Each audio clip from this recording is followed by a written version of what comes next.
Say that. Girls can throw away better than you. From a young age, Ehud knew he was different from other bears. Lord, I feel so limited on account of my being left-handed. Make me right-handed so I can serve you better? I have a secret, yeah. Spare me.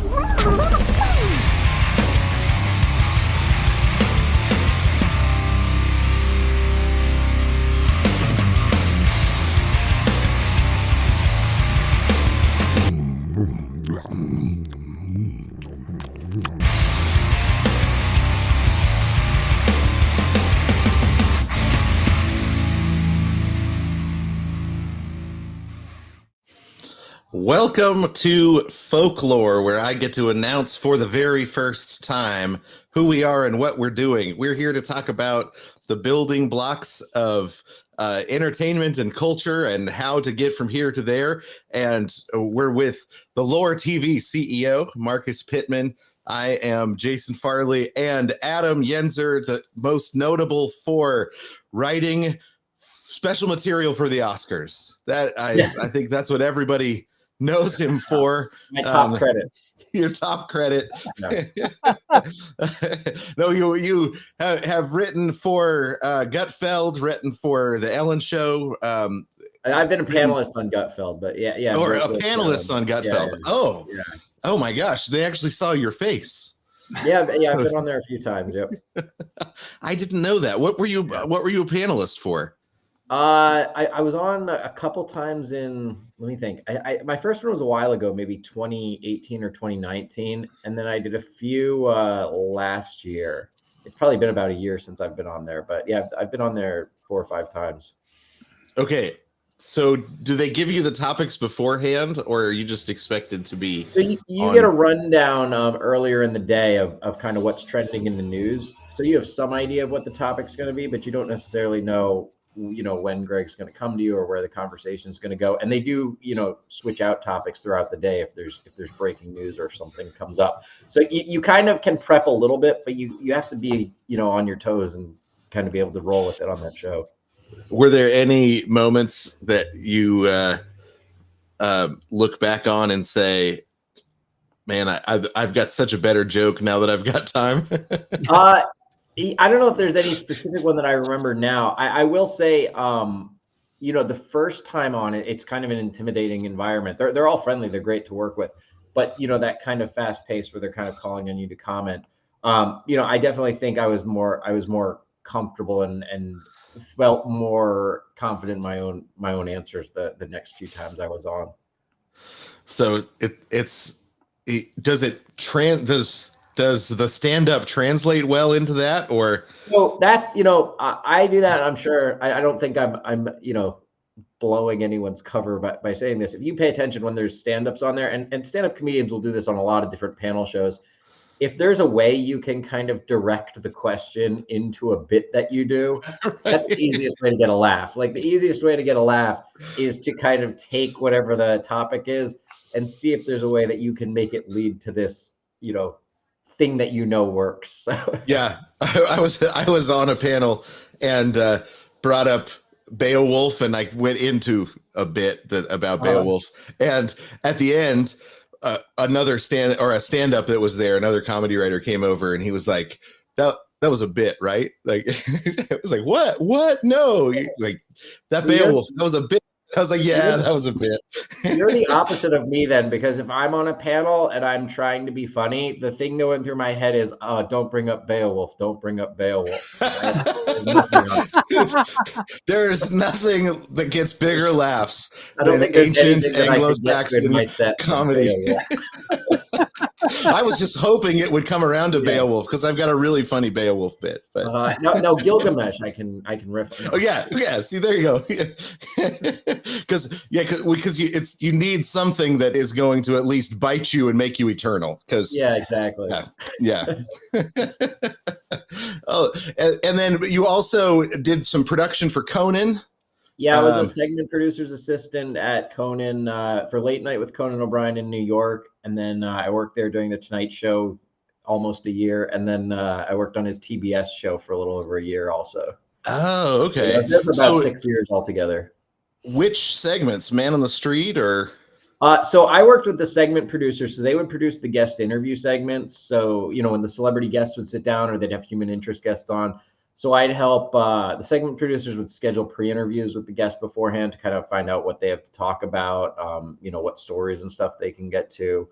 And then if there was a guest on that had, you know, more of a complicated, like when Will Ferrell would come on, he'd always want to do, you know, some sort of produced bit around his appearance.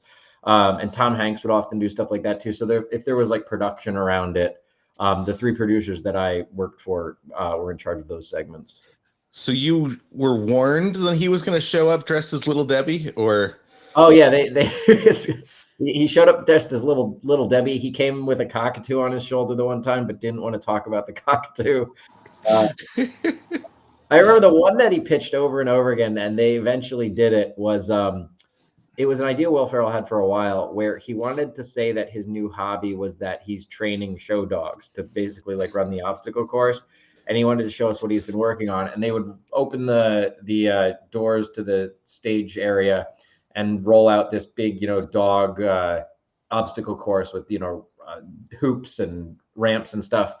And then they would just let loose 5 untrained dogs, and Will Ferrell would just run the studio yelling at them. That was always one of my favorite. It was funny, and it's also just conceptually very funny. It is. Yeah. It's like kicking and screaming, but with dogs. It's yeah. Well, Adam, how did you get there? How did you get to Conan? Because that, to me, that would be like a highlight. Did you start? What did you do before that got you that? So I had to go to a Diddy party. No, I'm kidding. No. Let's talk about who was there. So I started when I was. I knew I wanted to get into comedy writing when I was in, you know, like by the time I was in high school. I grew up watching like SNL and Monty Python and all the late night shows. I was a big fan of stand-up comedy. So I went to Penn State University and I majored in film and video production, just to kind of learn the, you know, the ins and outs of screenwriting and some of the basics of production. And during my junior year, I applied to every internship I could in New York City. Like I wanted to get Letterman or SNL or Conan or The Daily Show, but I sent them out everywhere. And the only one I heard back from was the Maury Povich Show. So that summer I interned for the Maury Povich Show. And I had to take calls from the people that were, you know, one of these 7 men is my baby's daddy. I was one of the interns answering the phone calls from those people. I'm so jealous right now. Oh, it was amazing. That sounds amazing. Yeah. It was a blast. And so, I was just thinking the other day that, man, like, why did those shows go out of style, man? Like, I mean, Maury ended his show maybe 2 years ago or something like that. But I started working there around the time when it shifted to mostly paternity tests. Like back in the day, Maury, they'd sometimes have, you know, like I was a geek in high school and now I'm hot, or like these odd couple shows and stuff. But then over time, the paternity tests and the cheating scandals were always what got the best rating. So that it kind of shifted that it was mostly that after a while. But it was a really fun show to work at. And then after I had that internship on my resume, my senior year at college, I applied again to, you know, every internship I could find, and I wound up getting an internship for Late Night with Conan O'Brien. So I took a semester off, delayed graduating, and went and did that in the spring semester, kept interning over the summer 3 days a week. And then in the fall semester, when I went back to finish my classes, I had Fridays off. So I asked if I could keep interning 1 day a week. So my entire senior year of college, Thursday night after my evening class ended, I would drive 3 hours from Penn State back to Allentown, where my parents are from. And the next morning I'd take a bus 2 hours to New York City. So I did that every week so I could keep interning there in the fall. And then after I graduated, my intern coordinator at Conan, she left to get a job at HBO.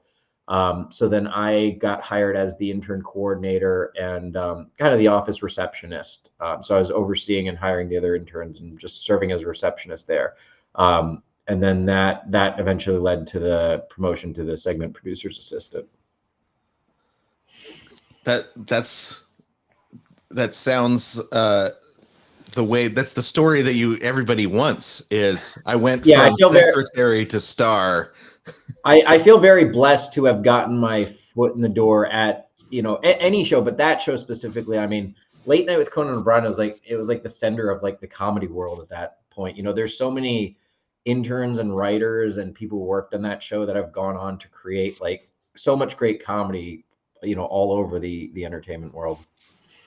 Yeah. Well, I want to ask you, is Conan who he says he is, the way he appears? And Oh, he's one of the best. He's one of the yeah, just smartest, like brilliant person, and brilliantly funny, and just a great person to work for.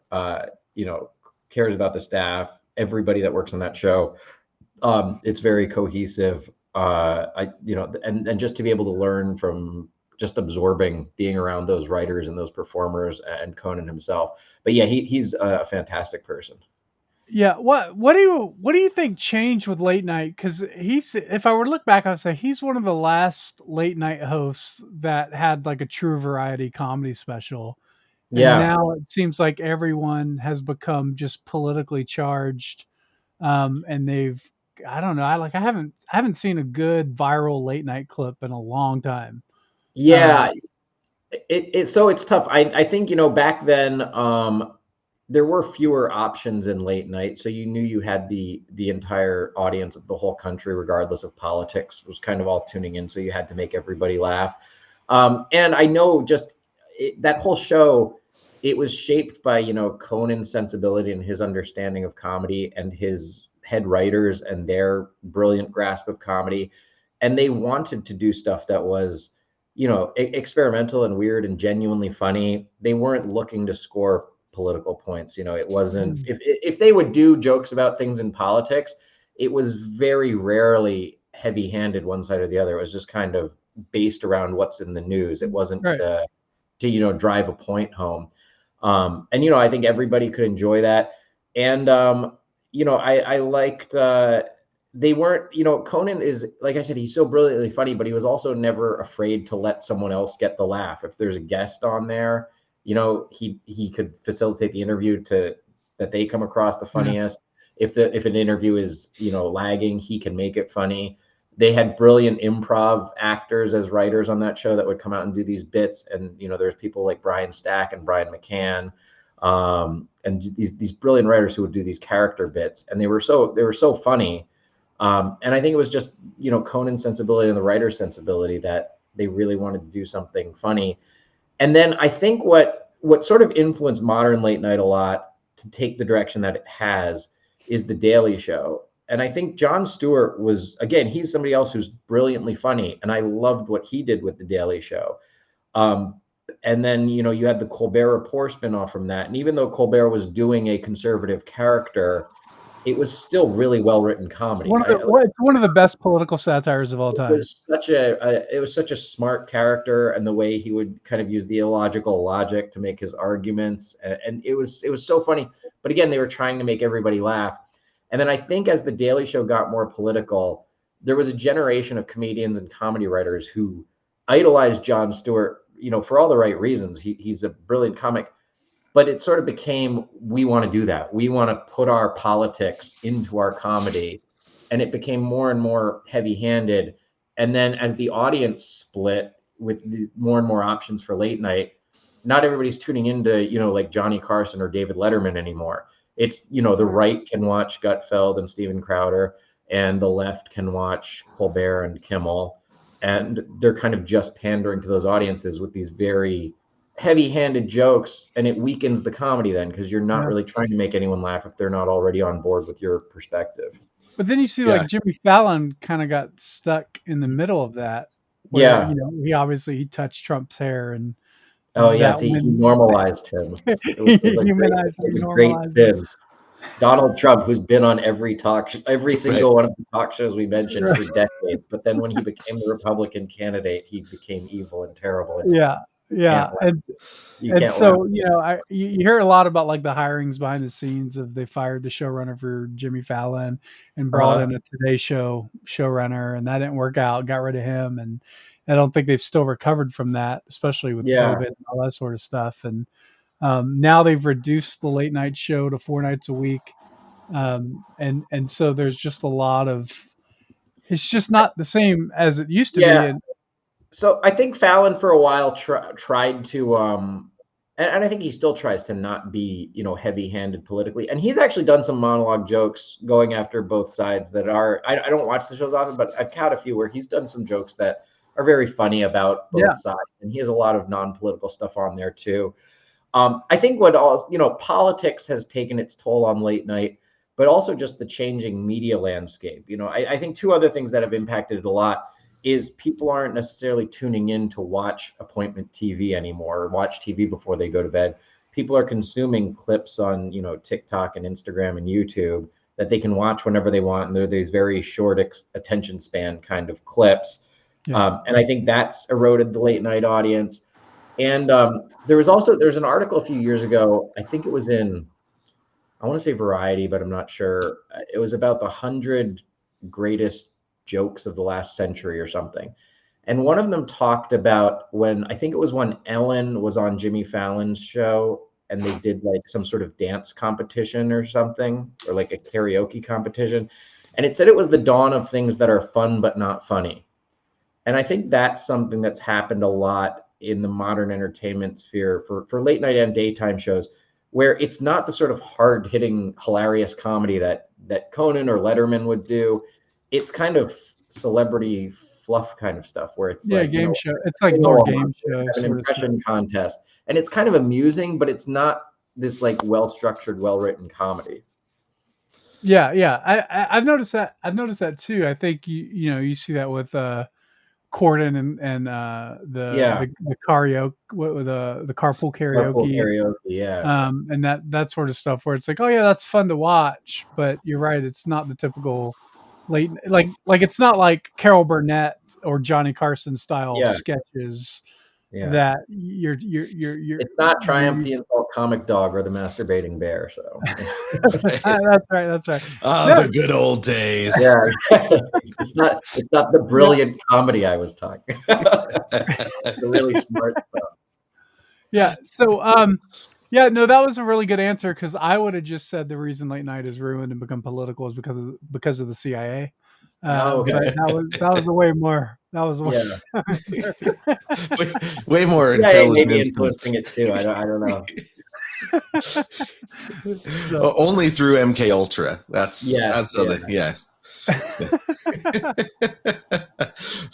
So you and you went from Conan to Ellen. Yes. Yep. And then you spent how 8 years, 10 years there? 10 years I was with the Ellen DeGeneres show. Yeah. So when I was working for Conan's TBS show, after I moved to LA, they were on the Warner Brothers lot, and Ellen's studio was like right next to Conan's.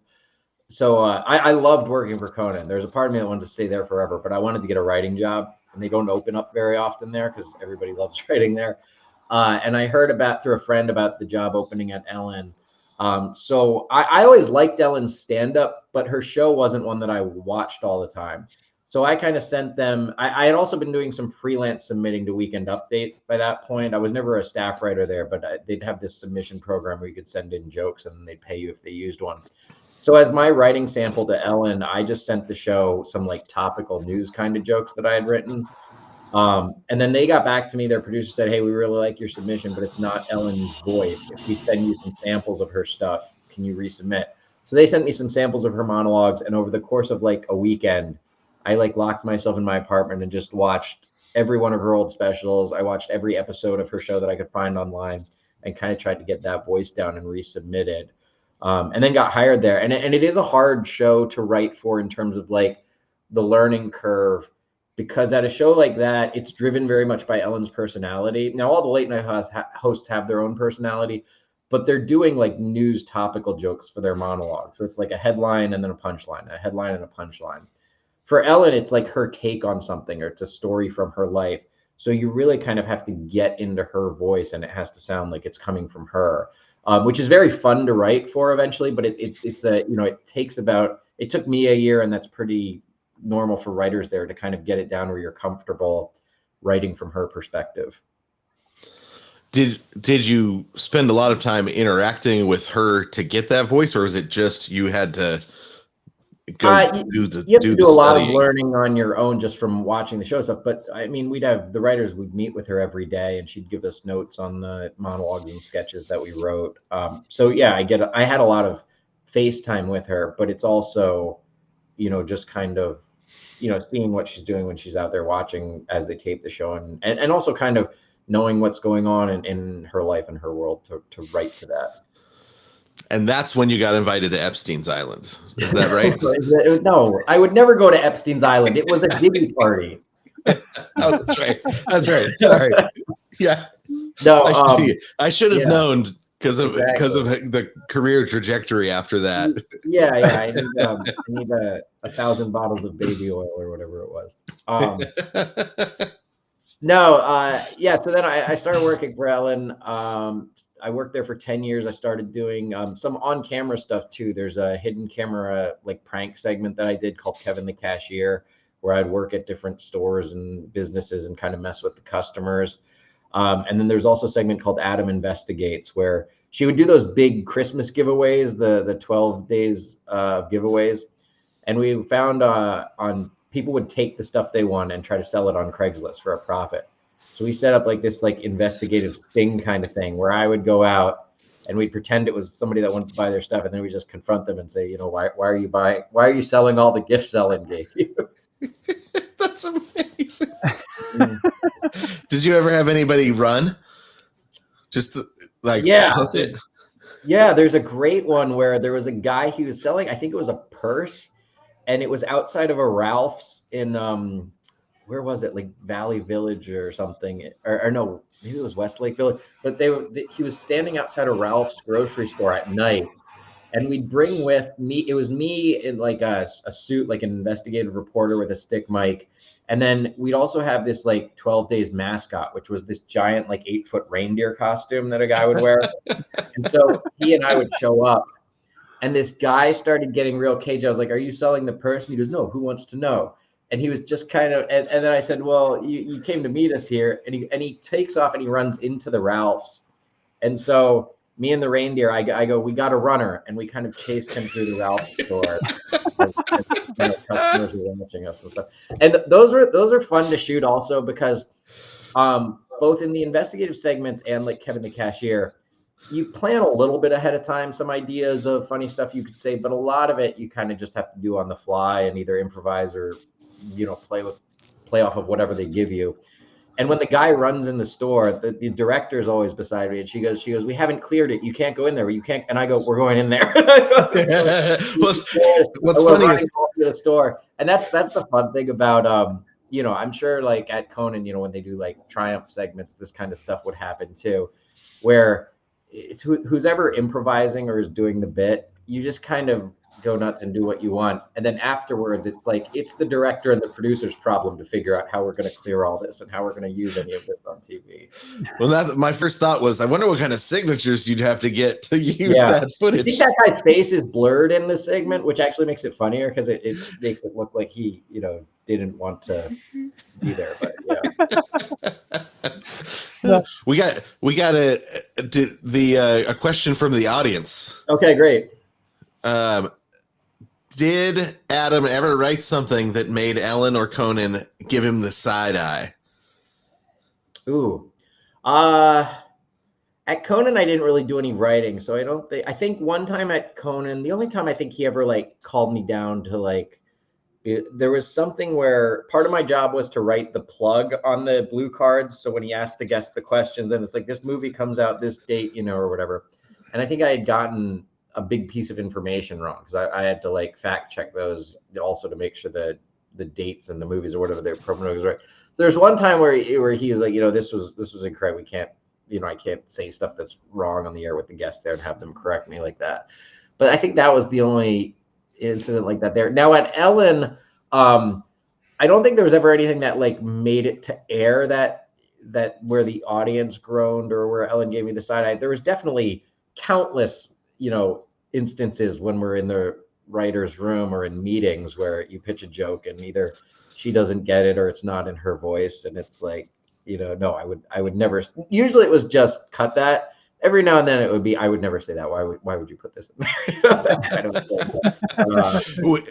Was it The one, you know just what? So topical stuff or? the one that I remember, it's not even like that funny of a joke. It's and this is like what was the one I remember specifically. It was a very corny thing, but we would do these things. It was a classic joke Tuesday or something like that, where we'd tell an old Ellen would just tell like an old joke from like a kid's book, like what did the ocean say to the beach? Nothing. It just waved. Like kind of these like lame, set up punchline kind of old jokes. And the one it was, and so we always had to Google and find new jokes to use. And the one I put in there, we were going through old jokes, and the one I put in was it was something like, what does like a nosy pepper do?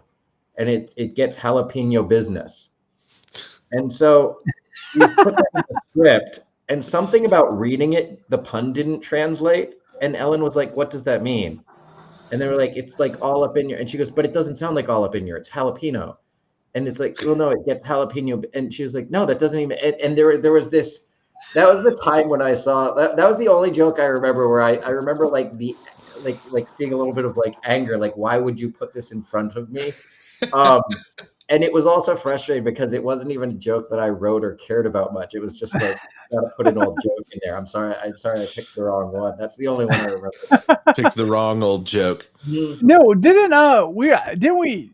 I was listening to Colin Jost and Michael Shea on the Fly on the Wall podcast, and Michael Shea said that Colin wanted to tell this jalapeno business joke Really? as well. And Michael Shea said, if you tell that joke, I'll quit. And he told the joke, and it killed. Really? I think it was similar to that same thing. So that jalapeno business joke must be a very controversial joke then in the comedy world. It's apparently very divisive. Yeah. Well, his last name is Che. So maybe he's secret Mexican. I don't know. Oh, geez. I didn't know it was going there. No. What? When you think of jalapenos, don't you think of salsa? Am I the only one? Yeah, I know. I think of salsa. Okay. Salsa is just Spanish for sauce. Yeah. All right, Adam. I do like. I'll save you from this. No. I'm glad you brought them up. Though, what I was going to say is, a lot of people on the right complain about late night comedy and the direction it's taken. I do still think Colin Jost and Michael Che have some really funny stuff on Weekend Update. I think me and Jason talk about them all the time. I've been watching them every week since. I love those guys. I think they're really and fun. I think they're definitely more left leaning, but they do some non PC stuff on there, and the stuff I think they do on Weekend Update is great. Yeah, I think they're probably some of the greatest of all time for Weekend Updates. Like they're hitting that rank. And when Michael Che makes Colin Jost say the jokes that he hasn't seen beforehand, and they're all racist, it's so funny. It's like they call it, what's that, the Christmas good joke exchange? They write exchange jokes for each other. That's a really great bit. It's a really funny. It is, yeah. I love the one where he brings on the fake civil rights activists and makes sit next to her. Well, yeah. And SNL still to this day, a lot of people will, claim SNL is not funny anymore. If people want to say it's, that there was eras when it was like every sketch was strong, sure. But if you watch it, there's still some good stuff on there. Like when they had Nate Bargatze on, there's a lot of funny sketches there. And I tune in from time to time, and there's still, even if you don't like the whole show, there's always a few strong sketches every episode. I think they're still doing really good stuff. I think this year's class is one of the strongest in a long time. I mean, I think this year's been really good. Yeah. It always goes up and down. That's kind of the nature of how that show works, is because when you come in new, you're not very good, and it takes a few years for you to really hone in those skills. And it doesn't always overlap exact. So you'll get a year where you just don't have anybody strong, but then they get better. I mean, Yeah, So, there is a high learning curve to that show. I think where SNL has alienated people a lot was when they were doing the Alec Baldwin Trump cold opens every Yeah. single night. Yeah. I honestly, I never thought Alec Baldwin's. I think he won an Emmy for that role, and I thought it was just not a good. I don't think it's a good Trump impression at all. The guy that they have doing it now is much better. yeah, But it's also, it when you this is something like I always try to avoid in my stand-up sets. Also, I do talk about being conservative and I work in politics, but I rarely open with that because you're going to Right. alienate half the crowd. Even if you want to do politics, it's like get people on board, get them laughing first, and then try to write strong enough that it's going to make people laugh even if they disagree. And I think that whole year or 2 years of whatever it was of Alec Baldwin bashing Trump in every open, it's gonna, even if the rest of the show is great, that's gonna alienate half the audience right from the outset. Yeah, I think when you look at the, like some of the best comedians, they can tell a joke whether it's conservative or liberal, and it's still Absolutely, funny. yeah. Like I think when I look at Weekend Update every week, like they go after Trump, and it's hilarious. Yeah. Because the foundation of the joke is rooted in truth, not your political opinion. Yeah. And I think like that's where Colbert comes in, and he goes, Trump is orange, and everybody laughs, and it's like, well, that doesn't make it funny just because Colbert said something that was mean towards Trump. Mm-hmm. But when you compare that to his impression of O'Reilly in the Colbert Report, Yes. like that is legitimately funny because he's parroting the actual truth of that whole genre of content. And so I think, you can also see it, you brought up Jon Stewart as well. Like even Jon Stewart, he's come back now for this election season, and some of his anti-Trump stuff is really funny. Yeah. And I think, Absolutely. my thoughts are like when it comes to conservatives and comedy is we take every joke so personally, and we don't sit back and go, well, I don't agree with the political position of that joke, but it was still a well-constructed joke and it made me laugh. And like that's really hard to like figure out, like, what's it going to take? This is a good question for you. What's it going to take to get conservatives to really understand comedy as comedy and not necessarily as the sort of political propaganda tool, which it seems like that's the only basis we use for comedy. Yeah, I think one of the big problems there is, when we were talking earlier about, the right complaining about late night and complaining about left-wing comedians and maybe even complaining about like SNL, their complaints, I think in some cases is founded that the left is making these sort of clapter-inducing jokes where it's just pandering to their base, where it's saying something heavy-handed that they know their audience is going to agree with. The problem is I feel like the right-wing media, as it attempts to do comedy, kind of started from the place where the left wound up. So like when I was talking about, how I think this generation of comedians was influenced by Jon Stewart to want to be very pointed and politically heavy-handed in their comedy. It seems like when the right started doing it, as much as they criticize the left for doing it, that's mostly what the right has done. It's just we have our base that already agrees with us. They're on our side on all these positions. And if we just, say, Hillary's emails and Biden is senile and, hit the sort of, talking points that we know will get a reaction from our base. Again, the joke doesn't have to be written very well.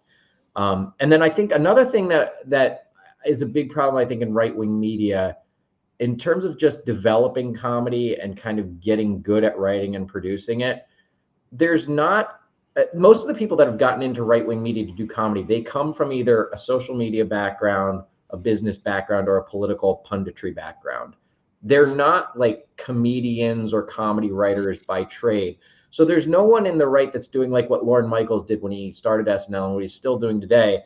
When you're making a show like SNL or like Conan, they're going out to the comedy clubs and finding the funniest person they can find. They're going out to Second City, the Groundlings, Improv Olympic, Upright Citizens Brigade. They're getting the best improvisers in the country who have studied this stuff, you have to have a natural talent for it, but they're also studying it and they're standing out among their peers. And then, the casting departments at SNL, they're picking people who are relatively unknown, but have shown talent, whether they were, at like the Harvard Lampoon, writers from there, but they're people that have developed their comedy abilities. What right-wing media seems to do is they pick someone who's a popular right-wing social media figure and then try to make them funny, or try to give them some sort of late night platform, or some sort of, viral video, piggybacking off of the success of these like man on the street things or viral videos.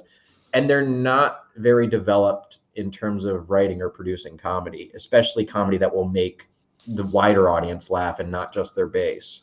Yeah, this is something me and Jason talk about all the time, especially once me and Jason started. Every time we travel, we would go to comedy clubs Yeah. because that's where the talent is. The guys in the underground open mic nights, and I describe it sort of like like Major League Baseball and college sports, or NCAA and versus NFL or whatever.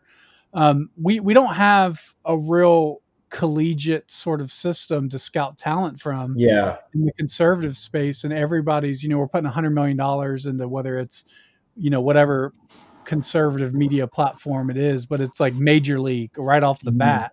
Yeah. And we don't have those underground incubation systems apart from what we're building at FolkLOOR, which is really just, this is like why we have to have a platform that allows, filmmakers and creatives to have that creative freedom and to get a chance to really resonate with an audience.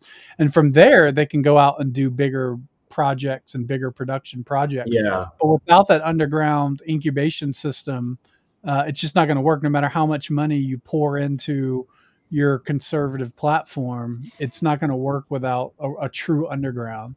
Yeah. And I think this is why it's one of the reasons that like church comics can get away with being bad, is they never have to face a hostile audience that will not laugh or will boo them off stage if they're not good. And so one of the things that stand-up does is it gives you that immediate feedback. Is my writing working or is it not? Is my delivery working or is it not? Exactly. Feedback. Yeah. Right. And so you start to say, oh, this works, this doesn't work, so quickly that you actually you either get good or you die. I mean, that's and we don't have those sorts of systems. I don't know if it's systems, pipelines. We don't have that opening to the pipeline anywhere in conservative comedy. Yeah, and I know some church comedians that are very funny, but there's definitely people that do that circuit that, couldn't survive on an actual stand-up stage, Right. Right. And, and there's a lot of people, like in right wings, since we're talking about very directly, like Colbert and Jimmy Kimmel and Jimmy Fallon and stuff, on the right, they'll give these platforms to like the big ones that I know of are like Steven Crowder and Alex Stein. Now, both of those guys tried to make it in stand-up comedy, and they never really made it there, So it's like, if you actually went out to the clubs and saw those guys perform, they're not there in terms of, comedic writing and comedic delivery, but they know how to make these sort of viral videos as pundits and this heavy-handed, political stuff. And that does draw an audience, but it's especially not going to result in the sort of comedy that's going to make a broad audience laugh, or it's splitting more and more when instead of sort of influencing the larger culture or getting into the sort of mainstream comedy industry, both sides are just kind of dividing into their own little culture, where it's like we have our comedians and our shows over here, and they have their comedians and their shows over here. Do you think that can be that a bridge can be rebuilt, or are we just kind of that's where things are at? I do think, I don't know how deliberately it can be rebuilt. I do think like the cancel culture was a big thing for a while, and I think you can still say that it happens, but there's been pushback against that from people, like Dave Chappelle, where Netflix decided to stand by him. He's someone who is probably, the most brilliant living stand-up comedian, if not one of the best ever. Yeah. And he's not there trying to pander to one side or the other. He speaks his own independent view, and he does it in this hilarious, nuanced way. And when you see, that he can kind of generate this large audience with really funny material, and then you have platforms like Netflix standing by him, I think more and more what's going to sort of bridge that gap is, when platforms will have people from both sides on and will, not back down to the sort of political pressure from one side or the other. And I think what I would like to see Right Wing Media do also is pitch projects to Netflix, pitch projects to networks. I like that Daily Wire released the new Matt Walsh movie in theaters, because I think, if we want to influence the wider culture, or even just, put good entertainment or, thoughtful content out there, if you're always, putting it just on your platform or just, for your echo chamber, it's never really work its way out of that. So I do think conservatives need to be, not afraid to work in Hollywood. It is a very left-leaning place, but and you might have to work a little bit harder to get your stuff produced. But if you can do something that's going to generate an audience and make money, somebody in Hollywood will produce it and fund it, I think. Yeah, we talk about that with our lore audiences as well. Mhm. It's like, make content on lore and then let's distribute it to other platforms. Yeah. Not just leave it here, but let's get your name out there, build an audience for yourself, and then go out to a broader audience. Because, it's sort of like, the whole faith-based movie industry is really just for pastors, right? Mhm. It's not for the broad audience at all. It's like, if we can get one pastor to buy 300 tickets on one night, then we can say, look how much money we made. But you didn't really make that money in a fair market. You made that because you had one guy using church tithe money to buy all the tickets. And so it skews the results of the true audience size. And, I guess it doesn't matter economically, but long term, it doesn't matter on the Variety box office reports, but long term, it does, we don't have a culture. We don't have we don't see young teenagers walking around with T-shirts on with RIP and stuff like that. Because nobody's going to put Matt Walsh with his what was that, the bun on a T-shirt. So it's not really a cultural maker as much as it is a point maker, and so. What we want as conservatives to actually create culture and be involved in that, and have fan art and have all these other sort of things that come with loyalty to a particular IP that doesn't really happen in conservative circles. But I think what you're saying is right. It's like we need that whole pipeline there from beginning to end. We need the punk rock bands that start out in a garage, and then until they get their first Warped Tour, right? And then from Warped Tour, they go on and, win Grammys. So it starts. It's a slower ROI. It's you're looking at a 10 to 20 year plan. But over time, that ROI is significant because it's way more broader and culturally relevant. So because you don't get the Ramones and Blondie without Sex Pistols and the Dead Boys. You have to be willing to build the culture long term. And Trump proved that conservatives can move merch. That's not the issue. It's that we don't have anything. Shoes, Bibles, watches. Right? Yeah. Well, the funniest, the first time I ever went to, what was that thing we went to, Marcus, where Trump was speaking, and that was Tucker Turning Carlson. Point conference. Oh yes, Turning Point. We went for it's the first time I'd ever experienced the Trump crowd, the people that came a long ways, and man, I was like, these people are having fun. These people have way more fun than me. Like, they show up and they're like all dressed up, and I mean, it was like it was way more fun than a Taylor Swift concert. I mean, they were. That can't be true. The news told me that it's Kamala's campaign that's full of joy. Yeah, it's full of joy. They're the ones that are spreading joy. But I was amazed at how many shirts and hats they were selling, and like it was. So I think that Trump got his start in television, in reality TV, which at the time was like the low budget. That was the thing that replaced, Maury Povich and stuff, right? Yeah. So, so he got his start learning how to communicate to a broad audience from a cultural context. And I think that's benefited him a long ways. Well, yeah, and I mean, he's a businessman and an entertainer. That's his background. I don't think you can expect him to be anything other than that. And all these shows used to love him. It's like he was all over the daytime talk shows, the late night shows, Comedy Central. He's such a character. They all loved him until he became. Was Trump ever on Ellen when you were there? He wasn't on when I was there. He was on years ago, like before I was there. And I don't think this clip exists on YouTube. I wish it did. I've tried to find it. But he comes on with Melania, I think, shortly after they got married, or like right when she was going to have Barron.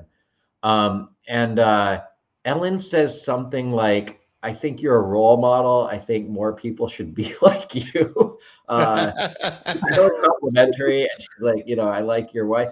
And they have a good time with him. Like the audience likes him. I think they do like some sort of Q&A where he might give advice to the audience or something. And she did some comedy bit with him also. They were in like a helicopter together or something. All right, internet, do your job. The helicopter. 4chan. We need to weaponize we need to weaponize the autism of 4chan to find that. That's right. We got to find it. It's got to be the helicopter bit. I think you can find. I don't know that you can find the interview, but yeah, he was on there, but it was before my time. And that was one of the frustrating things about working in Hollywood. As much as I said, I think conservatives need to be open to it and try to get into Hollywood. When I was on Ellen, they had on before the 2016 election. They had on every single Democratic candidate. They had Hillary Clinton on like 6 times or something. They don't have a single Republican candidate on.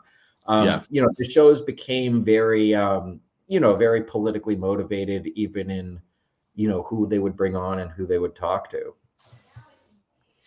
Well, and I think that is some of the end run that got run on conservatives is we thought we were in a facts and data war.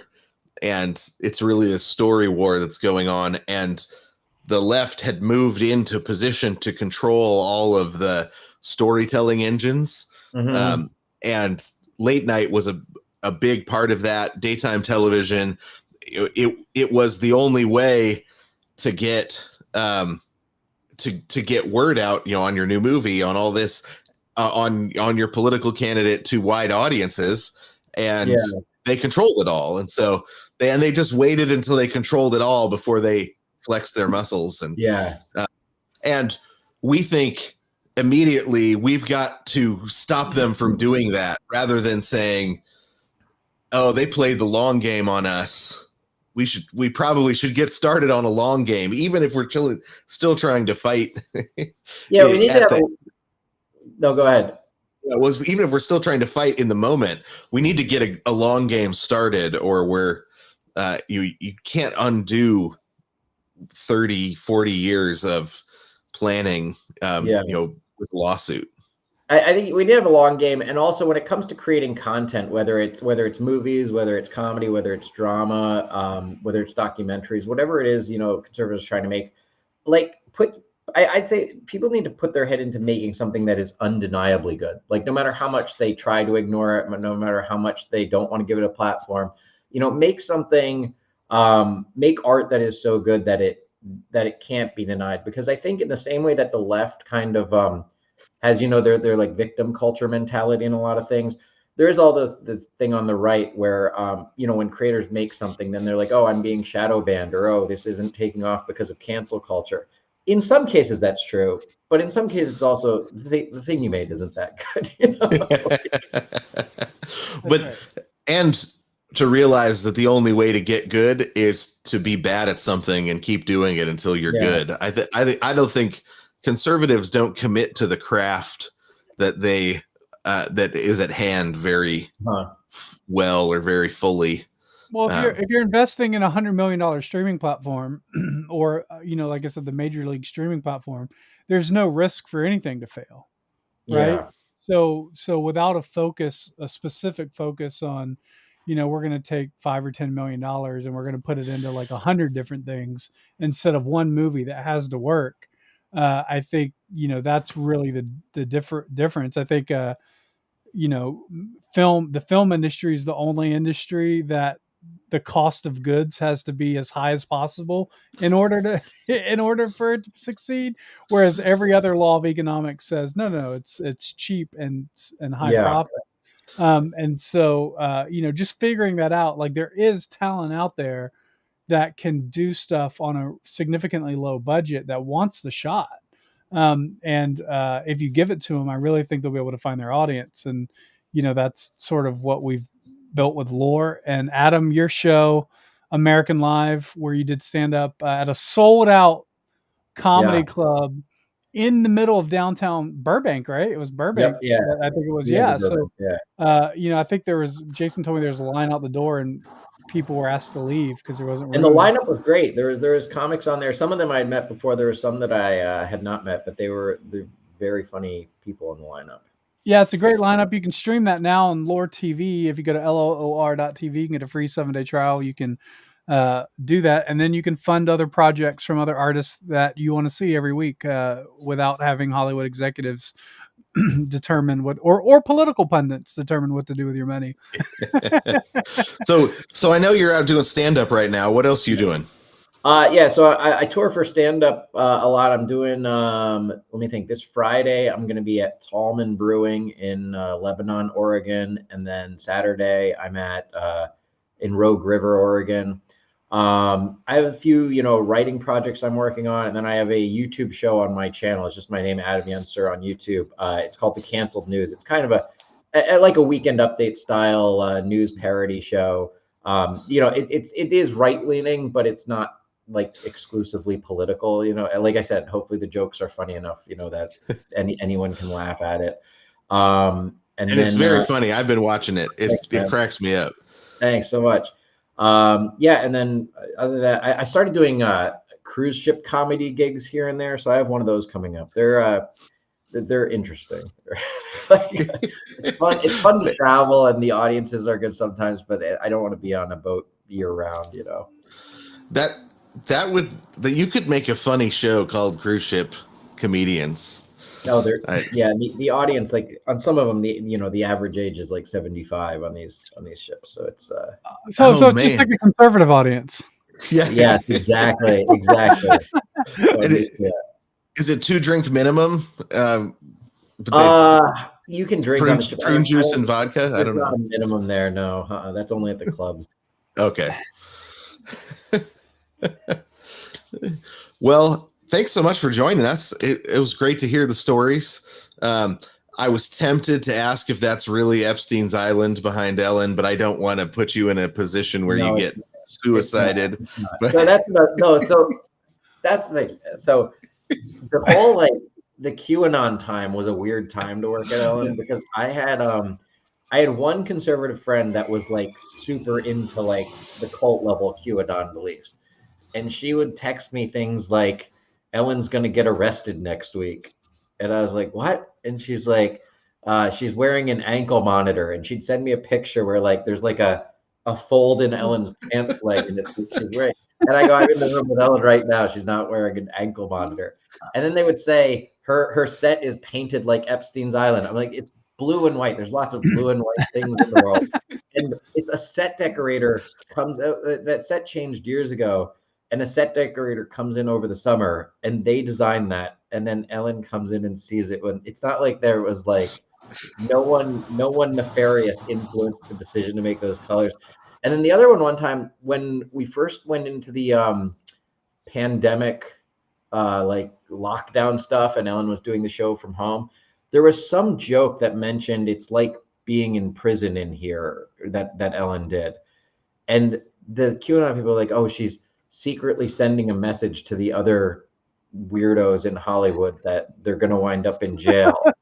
And I get because she can't just text them. I go, it's like a writer wrote that joke. It's not a secret message that Ellen's sending to the TV. Really, really bizarre. That's exactly what I would expect somebody who'd been to Diddy parties to say. Exactly. So I have to say that the CIA is sitting just off screen. Yeah. Awesome, Adam. Well, thanks so much for joining us. It's thank you, super guys. Fun. And I'm Rogue River is almost close enough to drive over and see. So Well, see if you're free. Yeah, maybe I'll try to talk Marcus into going to watch you Awesome. at the brewery. That'd be awesome. I'm down. Let's do it. Cool. All right, guys. Thank you so much There you go. for joining us, Adam, and thanks for everybody.